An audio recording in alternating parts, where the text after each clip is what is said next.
it's Miss Howard, and I'm just going to share with you chapter 9 of our book, The Enchanted Wood. This chapter is called The House of the Three Bears. Beth took a cushion and put it on top of the slide and pushed off.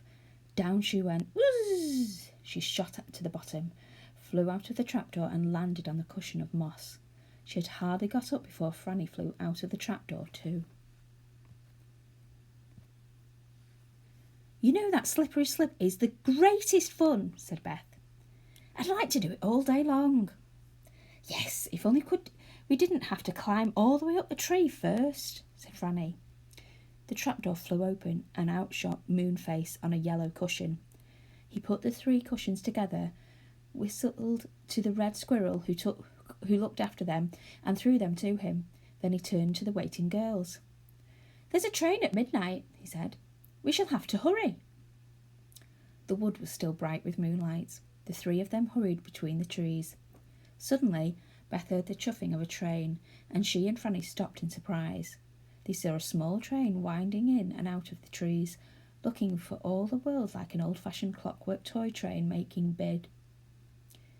The engine even had a key in its side, as if to wind it up. There was a small station nearby, and Moonface caught hold of the girl's hands and ran to it. The train was standing quite still there. The carriages had tin doors and windows which didn't open, just like those of a clockwork train. Beth tried her hardest to open a door, but it was no use. The train whistled. It was anxious to be off. "Don't you know how to get into this train?" asked Moonface with a laugh. "You are sillies. You just slide the roof off." As he spoke, he pushed the roof, and it slid off like the roof of a toy train's carriage. "I think this is just a toy clockwork train made big," said Franny, climbing over the side carriage and getting it in at the roof. "I never saw such a funny train in my life."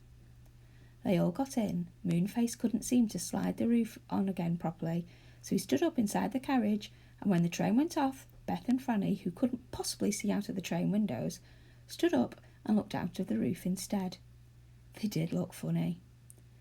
At the next station, which was called Doll's Station, 3 dolls got into the carriage and stared at them very hard. One was so like Beth's own doll at home, she couldn't help staring back. The second station was called Crosspatch Station, and standing next to the railway tracks were 3 of the crossest-looking old women that the girls had ever seen. One of them got into their carriage, and the 3 dolls at once got out and climbed into the next one. "Move up," said the Crosspatch angrily to Moonface. He moved up. The Crosspatch was an uncomfortable person to travel with. She grumbled all the time, and her basket, which was full of prickly bunches of roses, kept bumping into poor Franny. Here we are, sang out Moonface when they got to the next station, and the 3 of them got out gladly, leaving the Crosspatch grumbling away to herself.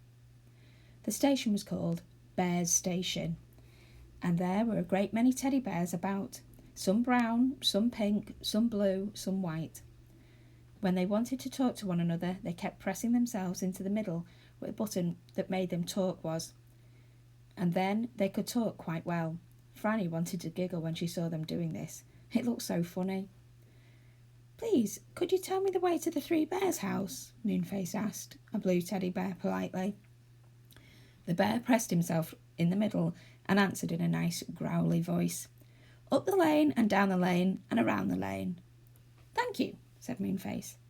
"Sounds a bit funny to me," said Beth doubtfully. "Not at all," said Moonface, leading them up a little lane through the honeysuckle.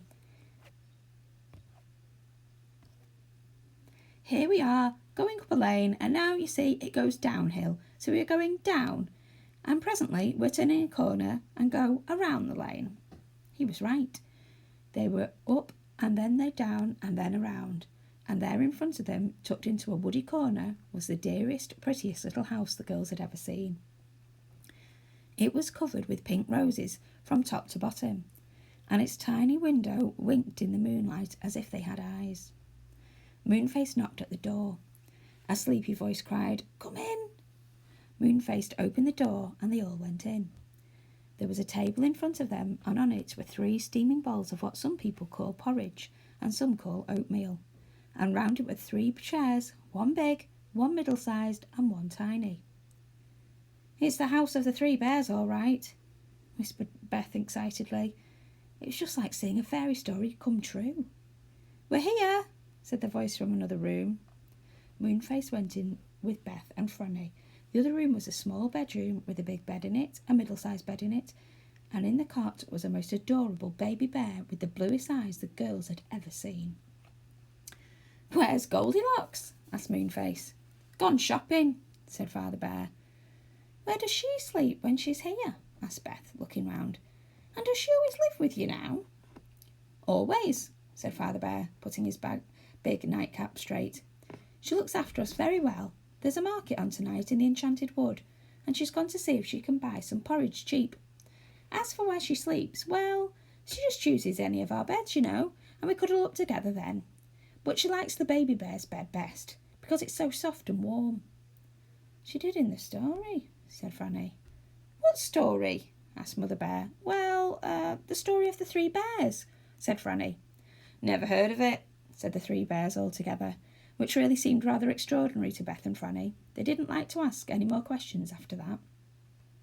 "Here's Goldilocks now," said Mother Bear. The sound of the little voice could be heard, coming nearer and nearer. The baby bear sprang out of his cot and ran to the door in delight. A pretty little girl with long curling golden hair picked him up and hugged him. "Hello, dearest," she said. "Have you been a good bear?" Then she saw Beth and Franny and Moonface and stared at them in surprise. "Who are you?" she said. Moonface explained about Joe and how he had gone up to the land of ice and snow where the big white bears lived. "I'm afraid the magic snowman will make him a prisoner there," said Moonface, "and he'll have to live with the white bears. Could you get your 3 bears to come with us and ask the white bears to let Joe go free, Goldilocks?" "But I don't know the way," said Goldilocks. "We do," said the Father Bear suddenly. "The white bears are cousins of ours, Moonface. If you can help us with a little bit of magic, we can visit the land of ice and snow in a few minutes." "Good gracious," said Beth, most astonished. "But it's even so far away, right at the top of the faraway tree." "That doesn't matter," said the Father Bear. He took down a large jar from the mantelpiece and filled it with water. He put it into a yellow powder and stirred it with a big black crow's feather.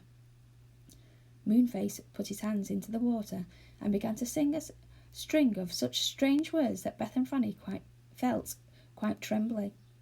The water bubbled, it rose up to the top of the jar. It overflowed and ran onto the floor. It turned to ice beneath their feet. A cold wind filled the little house and everyone shivered. Then Beth looked out of the window, and what she saw there filled her with such amazement that she couldn't say a word, but just pointed. Franny looked out too, and whatever do you think? Outside lay nothing but ice and snow. They were in the same land as Joe, though how this land happened neither Beth nor Franny could make out. "We're there," said Moonface, taking his hands out of the jar, drying them on his red handkerchief. "Can you lend us any coats, bears?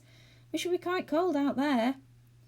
The Mother Bear handed them a thick coat out of a cupboard, then put them on. The bears already had thick fur and did not need anything extra. "Now to go and find Joe," said Moonface. "Come on, bears, you've got to help." Okay, and that's the end of chapter 9. We'll have to see if they manage to find Joe in the next chapter.